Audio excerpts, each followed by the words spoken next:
Les murs de la chambre où je m'éveille sont étriqués. La pièce elle-même ne mesure pas plus de 3 mètres sur 3. Une fenêtre close et aux vitres obstruées. Les objets autour de moi sont flous sans vraiment l'être. Leur surface est indicible, comme vibrante. Je ne perçois qu'un volume, aucune fonction véritable. Je ne peux pas leur rattacher un sens. À l'extérieur, à présent, ou en tout cas ailleurs, la ville est d'une forme carrée, elle s'étend sur une surface d'environ 9 kilomètres à peu près.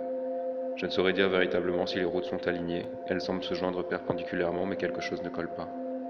Les bâtiments, comme les objets, ne possèdent pas de surface, simplement cet apparat de matière. Ils ne sont pas très hauts, une dizaine de mètres tout au plus. Ils sont alignés et forment des blocs, apparemment sans rangées égales, juste des blocs disparates. Cependant, les routes, elles, sont régulières. Ces deux données se contredisent. Autour de la ville, un ouroboros sans fonte d'une vingtaine de mètres de diamètre sépare l'espace. Ce serpent est à moitié immergé et à moitié à la surface de l'eau. L'eau s'étend de l'ouroboros jusqu'à un point situé à environ une dizaine de milliers de fois la distance séparant la Terre et la Lune. C'est aussi cette donnée qui permet de mesurer la profondeur qui est, elle-même, 10 000 fois plus importante que la précédente. Le fond est quelque part, une vaste étendue sans relief, ou bien si, un léger relief, comme celui du sable creusé par l'eau ruisselante à marée basse et qui vient de se découvrir. Au-dessus de moi et de cette ville, il n'y a pas de ciel. Sa place est occupée par une chape d'eau suspendue dont la profondeur est équivalente à celle qui lui fait face. Seulement celle-ci n'a pas de fond.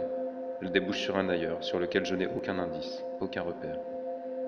Au centre de la ville, un palais, ou peut-être est-ce un temple, se dresse sur une surface de 500 mètres carrés. Il est d'un blanc immaculé, sa structure et sa matière sont claires, contrairement aux autres bâtiments et aux objets. Un faible volume de décibels s'échappe de la grande porte qui constitue son entrée. Des voix, des sons. Je ne les entends pas vraiment, je ne peux que les deviner. 13 colonnes s'alignent de chaque côté du palais. Une dizaine de marches se détachent légèrement du sol. Tous les chemins de la ville convergent vers ce palais, toutes les routes. Je ne la vois pas et pourtant je sais que quelque part en cet endroit se trouve une forêt.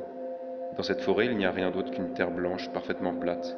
Il n'y a pas d'herbe, de cailloux, juste une étendue blanche dont les limites me sont inconnues. Les arbres nus, sans feuilles et à la surface rugueuse s'étendent et se dressent.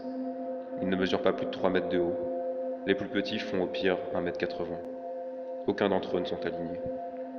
Chacun d'entre eux est espacé d'au moins 5 mètres, laissant entrevoir au loin une ligne plate, l'horizon.